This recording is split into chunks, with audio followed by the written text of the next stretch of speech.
بس اس بندے نے اس بدگمانی کی وجہ سے 10 سال تک بات چیت چھوڑ دی. کئی مرتبہ ہم نے بتایا بھی کہ تمہارا میٹر نہیں تھا، تمہارا مسئلہ نہیں تھا، سامنے والے کو یقین نہیں آتا، صرف اور صرف گمان کی بنیاد پر کہ وہ مجھے دیکھ کر ہنس رہا تھا تو میرے ہی متعلق بات تھی. یہ اپنے عقل کے فطور پر یقین کر کے عمارتیں بنا لینا تمہیں بہت بڑی گمراہی میں لے جاتا ہے. کئی مرتبہ ایسا ہوتا ہے کہ دھوکہ کھا جاؤ گے. اسی سورہ حجرات کی ایک اور آیت میں بتاؤں آپ کو، اللہ کریم فرماتا یا ایھا الذین آمنوا ان جاءکم فاسق بنبأ فتبینوا ان تصیبوا قوما بجہالۃ فتصبحوا علی ما فعلتم نادمین. یہ بدگمانی کرنے کا ایک اور ذریعہ ہے، ایک راستہ ہے. کیا ہے؟ اللہ فرماتا ہے جب تمہارے پاس کوئی فاسق آدمی خبر لے کر کے آئے تو اس کی تحقیق کر لو. یہ اللہ کا حکم ہے. کوئی فاسق آدمی، فاسق کون ہے اس کی مثالیں آپ کو مل جائیں گی. جو کھلے عام گناہ کرتا ہے وہ فاسق ہے. فاسق آدمی جب تمہارے پاس خبر لے کر کے آئے تو رب فرماتا ہے اس کی تحقیق کر لو، ورنہ یہ ہوگا کہ انجانے میں تم کو شرمندگی اٹھانی پڑے گی. تم اپنے کیے پر بعد میں پچھتاؤ گے. الا فعلتم نادمین، تم شرمندہ ہو جاؤ.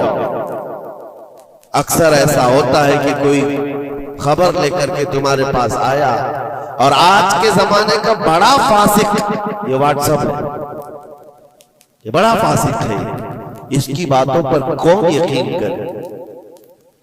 میرے عزیزوں، لوگ تو صرف ایک دوسرے کی ایڈٹ کی ہوئی تصویروں کو دیکھ کر کے ایمان لے آ جاتے ہیں. ہے نا، ایسا حقیقت ہے. واٹس ایپ یونیورسٹی کے فارغین تو ابھی زمانے میں بہت ہیں. ان کی نالج صرف اور صرف اسی سے ہے، انٹرنیٹ سے، واٹس ایپ سے. جبکہ ان کی تحقیقات پر اگر لگ جائیں تو اصل وجود میں کچھ ہے ہی نہیں. اسی لیے میرے عزیزوں، بدگمانی کرنے سے بچو، بدگمانی کرنے سے بچو. جس کی اصل ہی نہ ہو اس چیز کے پھیلانے کا ہم سبب بن جاتے ہیں کئی مرتبہ. اللہ کریم ہمیں اس بلائے عظیم سے محفوظ رکھے. مجھے ایک بات یاد آتی ہے، میں نے پڑھا تھا ٹرین میں ایک آدمی سفر کر رہا ہے اور اس کے ساتھ 3 بچے ہیں. بڑے بیٹے کی عمر 7 سال کی، دوسرے بیٹے کی عمر 5 سال کی، تیسرے کی 3 سال کی. چھوٹے بچے 7، 5 اور 3 سال کی عمر کے بچے. اب وہ بندہ جب ٹرین میں سفر کر رہا ہو 3 بچوں کو لے کر کے، اور جب بیٹھا ہوا ہے ٹرین میں، کوئی بڑا ادھر سے کودتا ہے، کوئی ادھر سے اچھلتا ہے. یہ تینوں اچھل کود ایسی مچائے ہوئے ہیں کہ اس مسافروں کا آرام اور سکون غارت ہو گیا ہے. تھوڑی دیر تک کوئی برداشت کر لے گا، اور اس کے بعد مسافر دیکھ رہے ہیں دوسرے. بڑا مسئلہ تو یہ ہے کہ اچھل کود تو بچے کر رہے ہیں، باپ ایک جملہ بھی ان کو منع نہیں کر رہا. نہ بڑے سے کہتا ہے کہ بیٹھ جا، نہ چھوٹے کو سنبھالتا ہے. اچھل کود کر رہے ہیں اور یہ خاموشی سے بیٹھا ہوا ہے کونے میں. سامنے کے پیسنجر دیکھتے رہے اور کہا کہ کتنا بے غیرت آدمی ہے، بچوں کو ایسے کھلے عام چھوڑا ہوا ہے، بیلوں کی طرح ناچ رہے ہیں. اب کانا پھوسی بھی شروع ہو گئی. تھوڑی دیر کے بعد جب یہ زیادہ ہو گیا تو لاوا پھٹ ہی جاتا ہے لوگوں کا.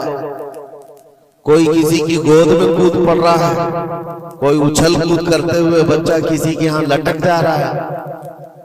1 گھنٹہ تماشا ہوا تو اس کے بعد لوگوں کے صبر کا دامن چھوٹ گیا، بولنا شروع کر دیا. اور سب نے مل کر کے جب اس کو کوسنا شروع کیا، بھائی صاحب آپ کے بچے ہیں؟ اس نے کہا میرے بچے ہیں. کہا کچھ تو تمیز سکھاؤ، سفر کے آداب تو بتاؤ. کوئی وہاں سے کود رہا ہے، کوئی یہاں سے کود رہا ہے. سارے لوگوں کا آرام غارت کر کے رکھا ہے ان بچوں نے. آپ باپ ہیں، آپ کو تمیز نہیں آتی.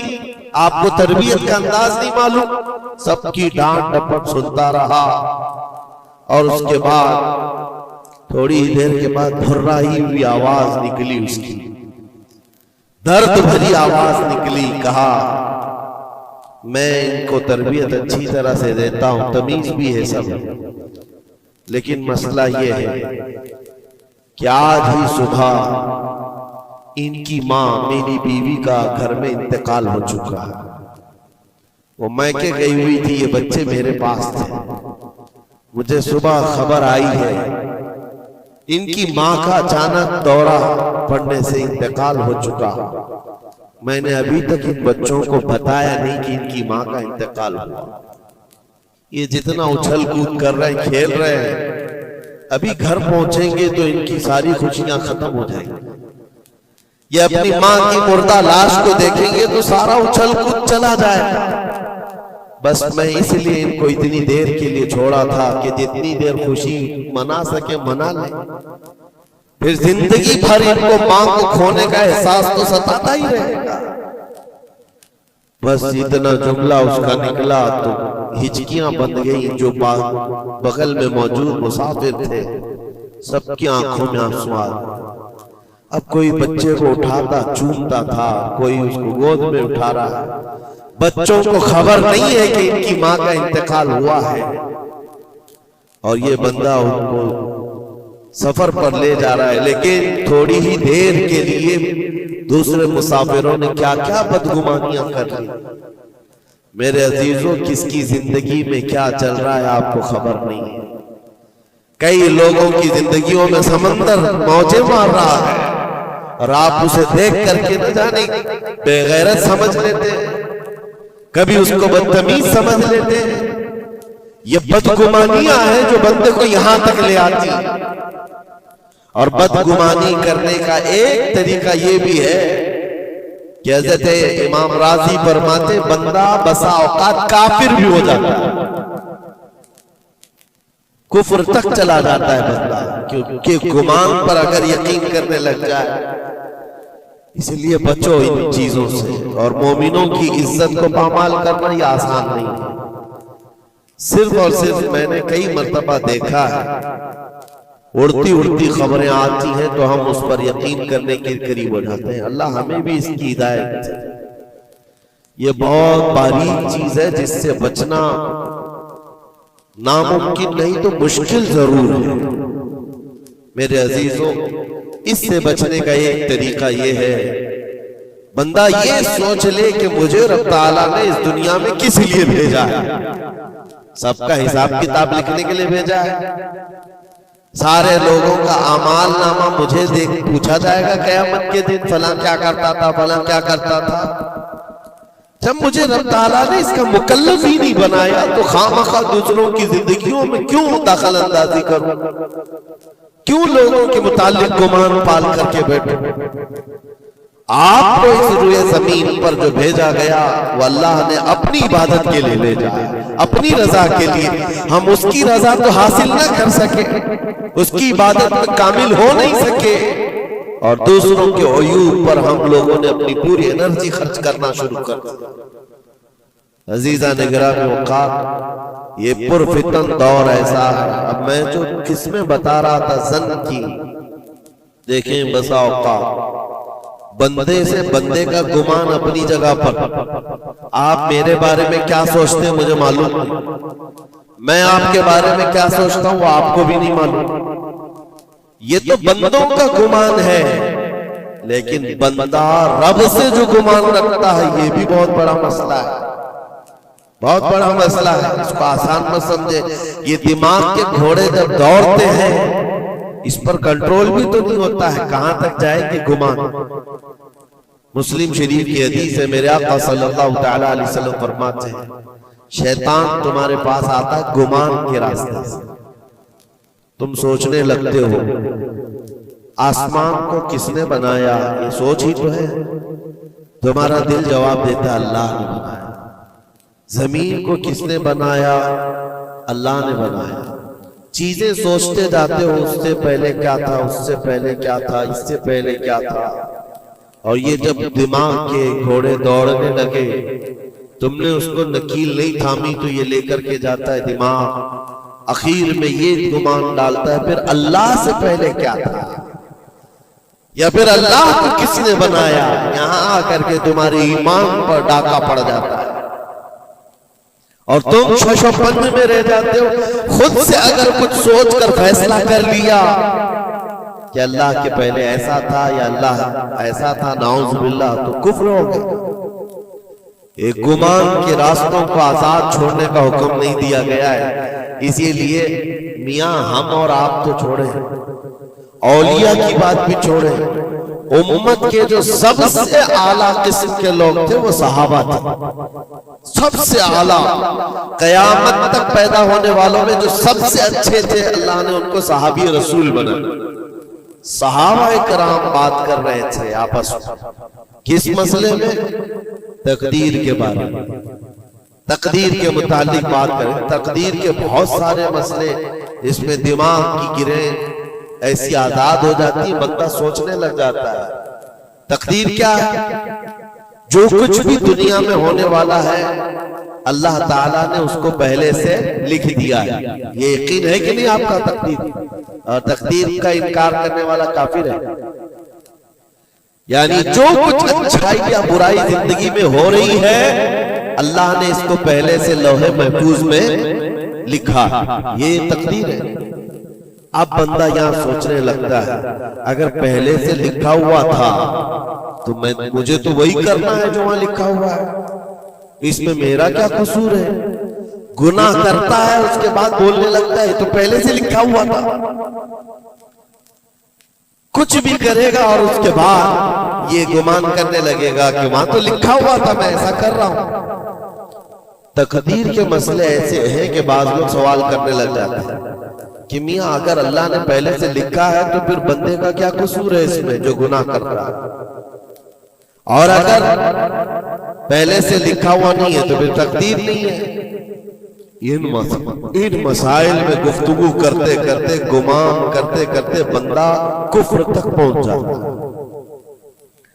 کچھ فرقے بھی بن گئے اسی بات، جبریہ، قدریہ۔ اب میں یہاں پر اس لیے یہ بات کر رہا ہوں، نبی کریم صلی اللہ تعالی علیہ وسلم نے صحابہ کو منع کر دیا کہ اس مسئلے میں گفتگو زیادہ نہ کرو، تو عام لوگ تو چھوڑیں۔ اب ظن کی قسمیں میں بتا رہا ہوں، گمان کی وہ 4 قسمیں بتائی گئی۔ امام ابو بکر جساس رازی رحمۃ اللہ علیہ نے 4 قسمیں اس کی بیان کی۔ پہلا گمان حرام ہے، دوسرا گمان واجب ہے، تیسرا گمان مستحب ہے، اور چوتھا گمان یعنی نہ اس کے اوپر گناہ مباح ہے۔ اس کی قسمیں ہیں جس میں سے پہلا گمان جو حرام ہے، اور ایک گمان کو تو انہوں نے کفر بھی کہا ہے۔ پہلا گمان حرام، یہ سوچتا رہ جائے صرف اللہ کے متعلق ہے یہ سارے گمان کہ میں گنہگار ہوں اور اللہ مجھے سزا دے کر ہی رہے گا، اللہ مجھے عذاب ہی دے گا، یہ سوچتا رہے صرف اور صرف، تو امام ابو بکر جساس رازی فرماتے ہیں یہ گمان حرام ہے۔ رب قہار ضرور ہے، رب جبار ضرور ہے، لیکن غفار بھی ہے، ستار۔ تم نے اگر صرف یہی گمان کیا کہ مجھے سزا دے گا، مجھے سزا دے گا، تو یہ گمان حرام ہے۔ اس پر مجھے اعلیٰ حضرت فاضل بریلوی رحمۃ اللہ تعالی علیہ کی بات یاد آتی ہے۔ ان کا گمان کیسا تھا؟ سوچتے تھے بارگاہ مصطفیٰ کریم، کہتے ہیں ڈر تھا کہ عصیان کی سزا اب ہوگی یا روزے سے زیادہ، ڈر تھا کہ گناہوں کی سزا اب ہوگی یا روزے جزا، دی ان کی رحمت نے صدا، یہ بھی نہیں وہ بھی نہیں، یہاں بھی نہیں ہوگی وہاں بھی نہیں ہوگی، رحمت نے سزا آواز دی۔ ہاں گناہوں کے متعلق ہمیں تو گمان ہے کہ سزا ہوگی، میرے اعمال کا بدلہ تو جہنم ہی تھا، میں تو جاتا میرے سرکار نے جانے نہ دیا، یہ گمان ہے۔ بارگاہ مصطفیٰ میں گمان اعلیٰ رکھو، اور رب تعالیٰ کے متعلق جب گمان کرنا ہو تو تو حدیث قدسی ہے، مسند احمد کی حدیث ہے، اللہ تعالیٰ فرماتا انا عند ظن عبدی بی، میں اپنے بندے کے گمان کے مطابق سلوک کرتا ہوں، بندہ میرے متعلق جیسا گمان کرتا ہے میں اس کے ساتھ ویسا سلوک کرتا ہوں۔ اب تمہارا ہے، یہ تمہاری مرضی ہے۔ اور حدیث کا آگے کا ٹکڑا بھی ہے فَلْيَظُنُّ مَا شَاءَ بِي، بندہ جو چاہے میرے بارے میں گمان کر لے۔ تم سخت قسم کا خدا گمان کر کے بیٹھے ہو، سختیوں کا سلوک ہو جائے۔ اسی لیے میں نے اس سے قبل بھی ایک بار کہا تھا، جب کسی کے گھر میں انتقال ہوتا ہے فرشتے آ جاتے ہیں، مرے ہوئے انسان کو اٹھانے سے پہلے تک وہ گھر والوں کو سب دیکھتے رہتے کون کیا کیا بول رہا، اور اس کی ساری رپورٹ لے جا کر بارگاہ رب العزت میں عرض کرتے ہیں۔